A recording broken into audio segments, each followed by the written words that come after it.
మచిలీపట్నం నియోజకవర్గంలో బండి రామకృష్ణ గారు ముందు నుంచి చెప్తున్నారు.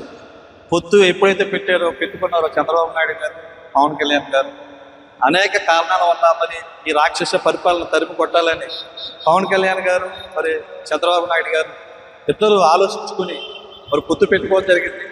అలాగే బండి రామకృష్ణ గారు కూడా ఇక్కడ బండి రామకృష్ణ గారు నాకు ఇచ్చినా సరే, కొల్లు రవీంద్రకి ఇచ్చినా సరే, నేను నాకు ఇస్తే ఎలా కష్టపడి పనిచేస్తానో అలాగే కొల్లు రవీంద్రకి ఇచ్చిన కష్టపడి పనిచేస్తానని చెప్పేసి మేము అనేక గ్రామాల్లో తిరుగుతుండగా అనేక సార్లు చెప్తూ జరగడం జరిగింది. అలాగే ఇవాళ కొల్లు రవీంద్రకి సీటు ఇచ్చినా సరే ఎక్కడ ఈ భేదం లేకుండా ఎక్కడ ఈ మనిషి సిక్కుపోకుండా బండి రామకృష్ణ గారు విశ్వాసత మరి ఇచ్చారు కాబట్టి మరి కొల్లు రవీంద్ర గారు, బండి రామకృష్ణ గారు ఇప్పుడు వరకే అనేక చోట్ల తిరగడం జరిగింది. ప్రతి గ్రామంలోనూ, ప్రతి డివిజన్లోనూ, ప్రతి అందరితోనూ కలుపుకుంటూ అనేక విధాలుగా అందరినీ ఐకమత్యంగా ఒక తాటి మీదకి జన సైన్యం